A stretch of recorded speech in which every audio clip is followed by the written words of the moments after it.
Alright guys, welcome to another Bloody Beginner build. This is gonna be the Undead Bloody Beginner build, take number 1. We're gonna be trialing this build in ladder. This is the Bloody Beginner Undead build where we'll be taking the DK with Crypt Fiends. And then taking steadily towards tier 2 and tier 3. And getting an army of Fiends and Banshees. Step number 1. Send your Acolytes to the Goldmine. Make 1 Acolyte. And then pull one of the 3 Acolytes off. Make a Graveyard and a Crypt at the same time. Ghoul on Lumber, Acolytes on Gold. You pull 1 Acolyte, you make both of these buildings at the same time. You're going to want to make the Graveyard next to the trees.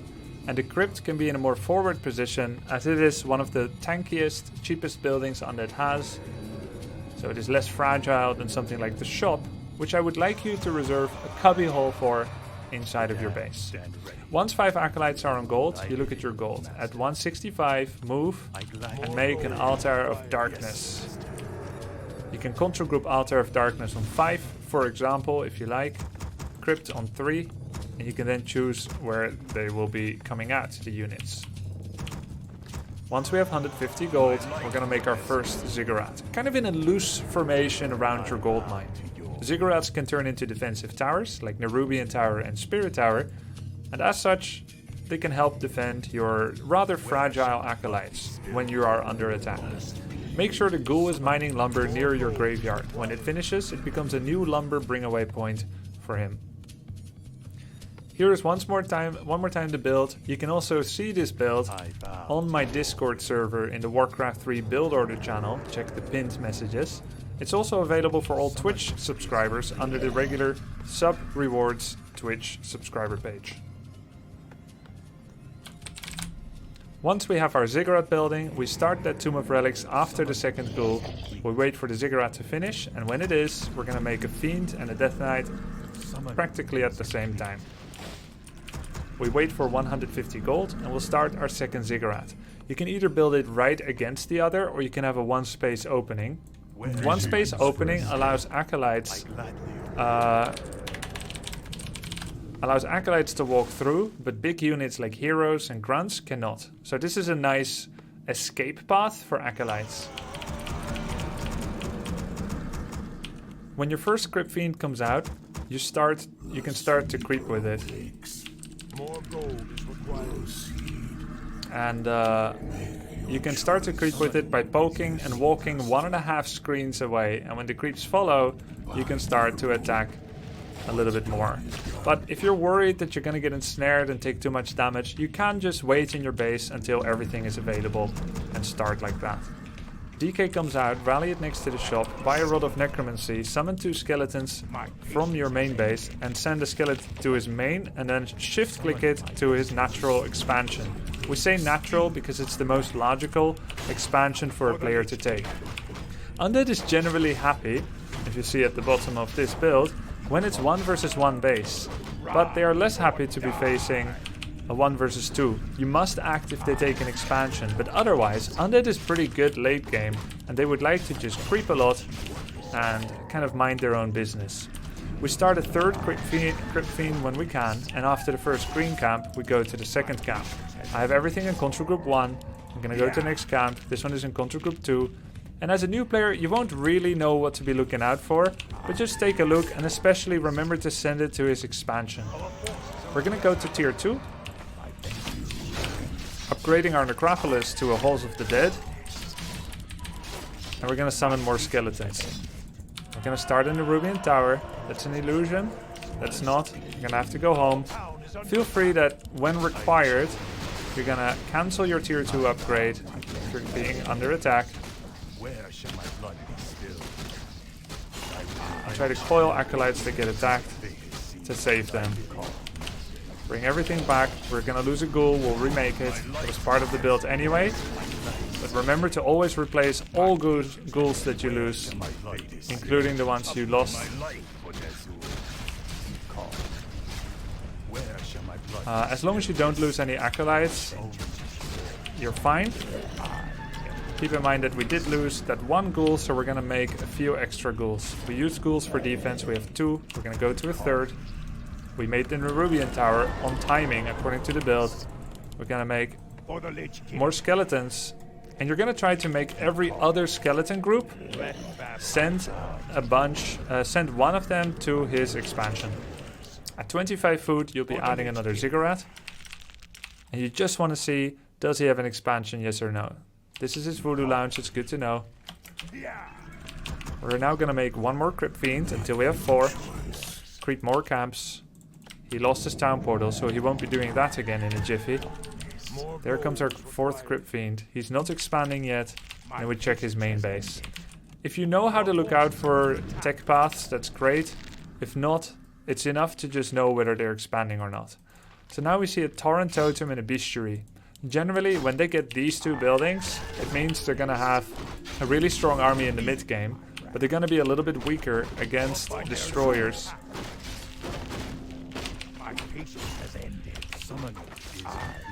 We're gonna send one of these skeletons again to his expansion to see if he's expanding. And we're gonna make a 4th ghoul as well at 28 food. Keep in mind that when we were at home, we bought a 2nd Rod of Necromancy. Death Knight always buys 2.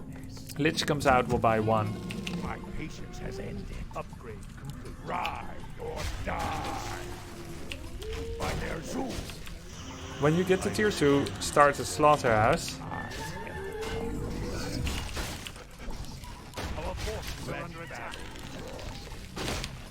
And send another skeleton to his expansion. Start your Lich.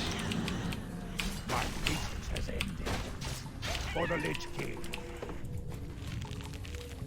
You can cancel heal salves if you're fast enough to do it, otherwise don't worry too much about it. Send the skeleton to his expansion. Make a Temple of the Damned also, wherever you have space for it. And try, I mean, at this point, you want to make sure that they don't expand, and if you can, you'll try to stop his Tarn Chieftain from creeping, which he is doing.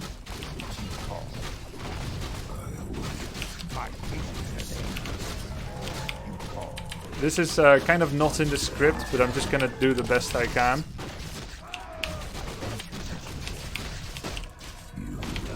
In the meantime, at home,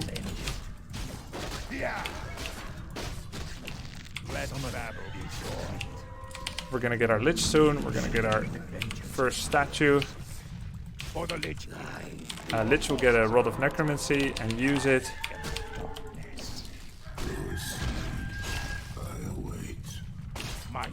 First ability, Frost Armor, especially against Orc. We didn't see an expansion yet. We're gonna give all damage items to the Lich. And once you get to about 40 food, you go to tier 3. Normally I fit a Banshee in, but there it is.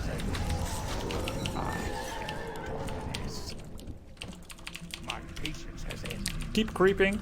Besides the skirmishes that you may have, first statue comes out, right click Essence of Blight to start having it cast healing pulses.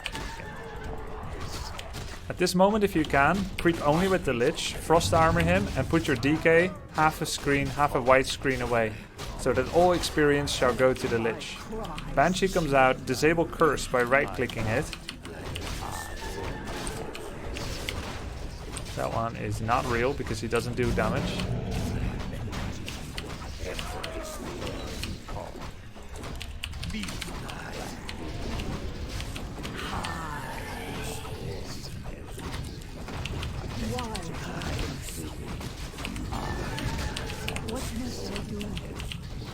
Now you can turn on Curse if you have the time for it.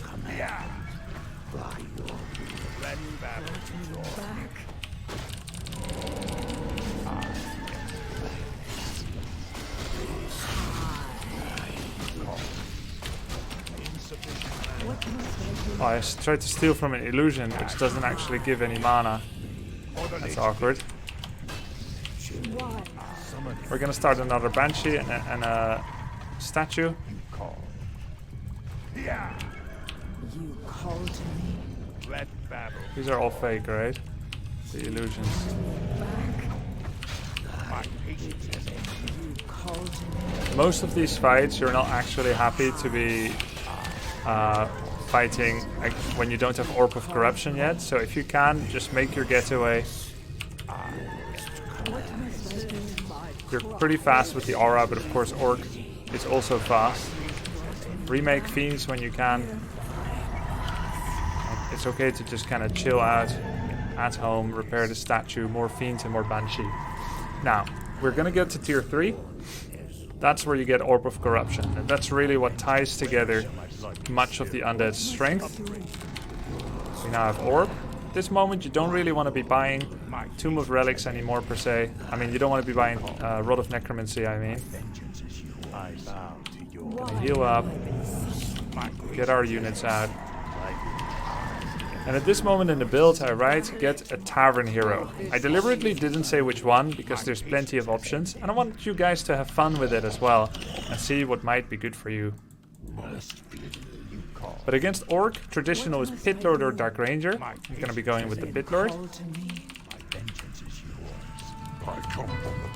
Against human it can be Pit Lord, Dark Ranger, or yeah, generally Pit Lord or Dark Ranger. Against Night Elf it's gonna be usually Tinker Third.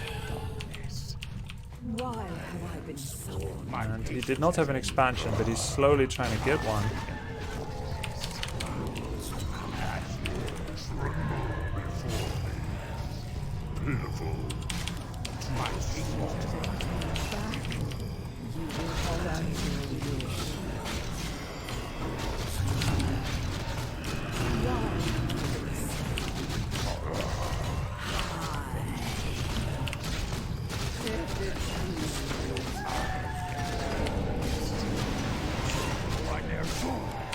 Keep making units during fights.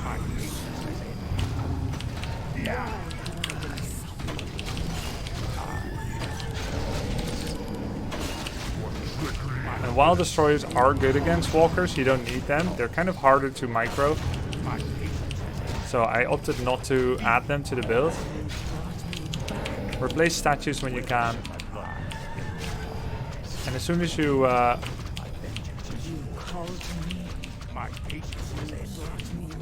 have food available, you can actually make an Acolyte and counter expand.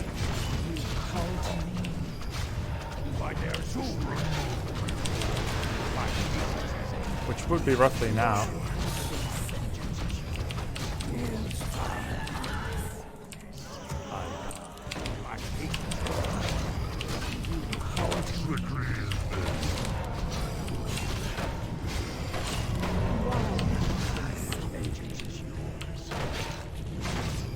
Send Logo home.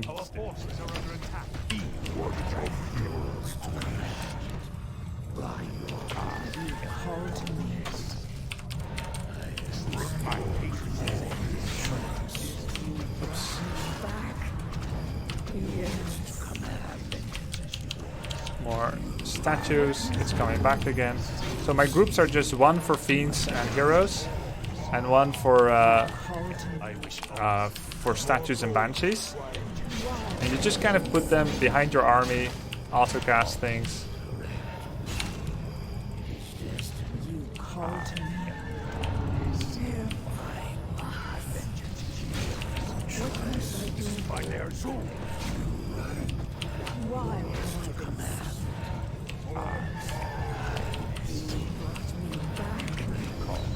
Always get death pact at this level.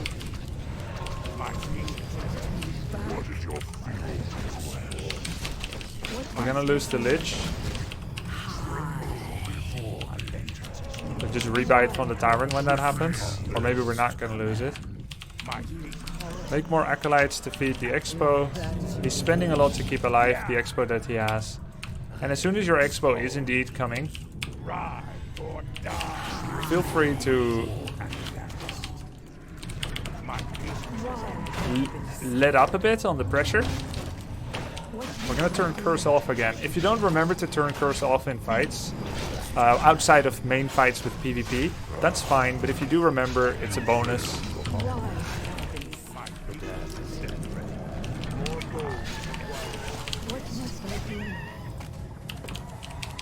Don't worry too much about upgrading the Banshee. It's not really required.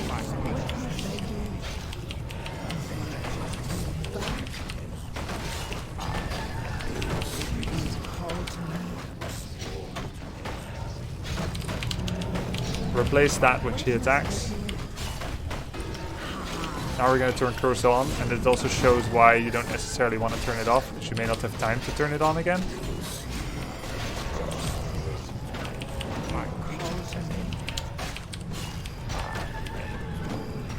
Whenever you have the presence of mind, feel free to add a ziggurat at your expansion. It's going to help a lot.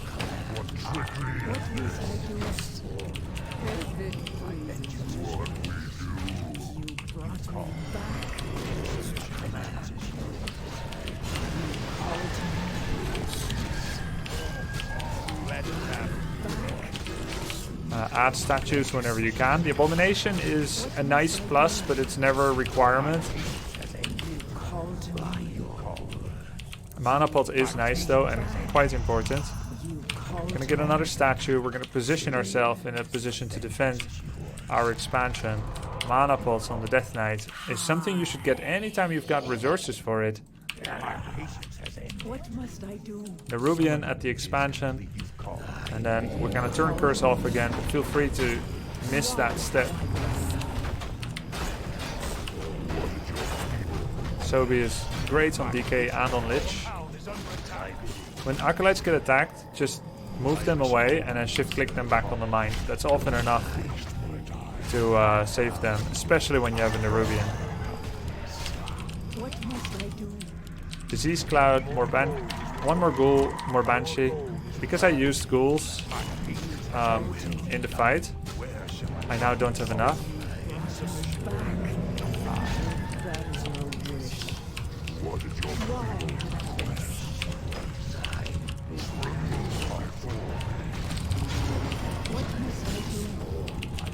Standing on Blight is a big plus. You have bonus regen there.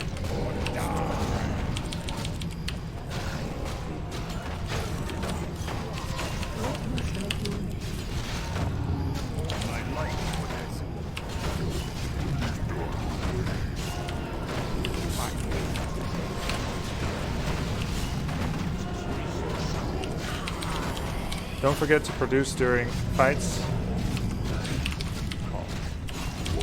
And cast Howl of Terror. Kill piglets if you need to escape from piglet surrounds, evil sows that they are. Dodge Kodo eats, in short, really easy micro for Undead. And bring your statues back in range.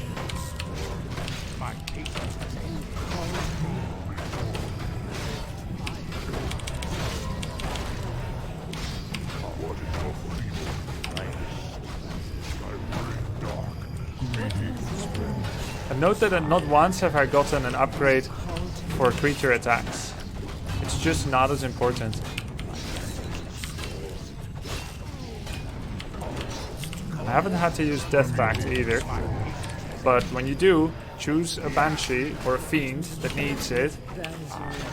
I mean, that can be missed, someone with low mana, and save your Death Knight. You just saw that happen.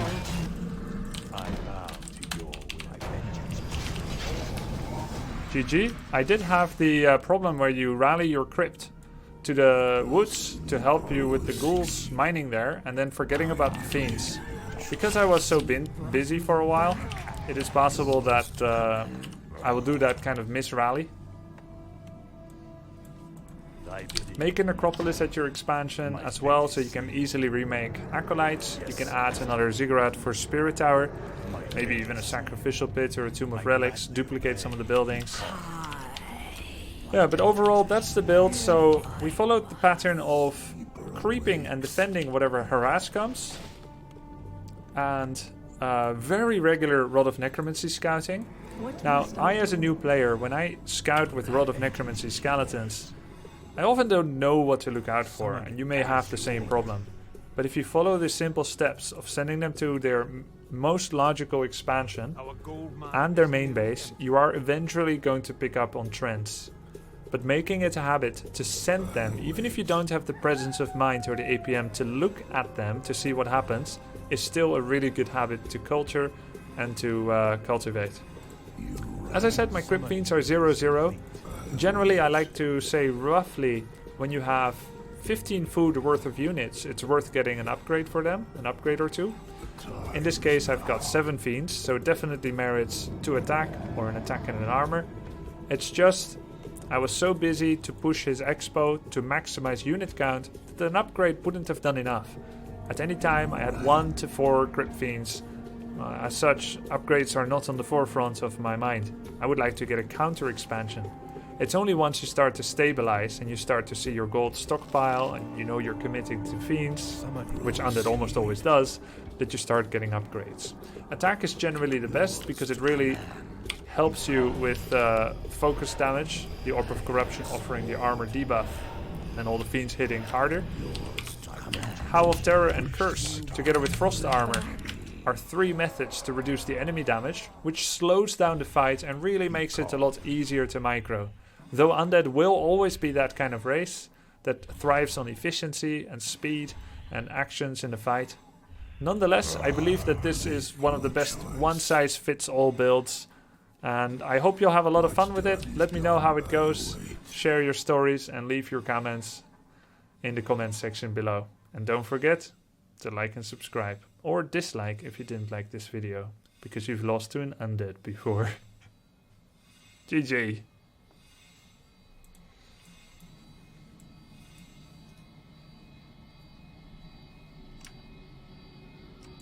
Remember YouTube, it's take 1, not take 2.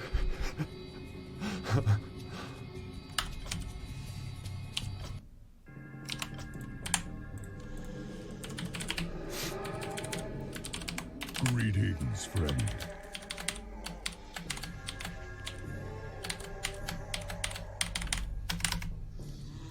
Undead bloody beginner.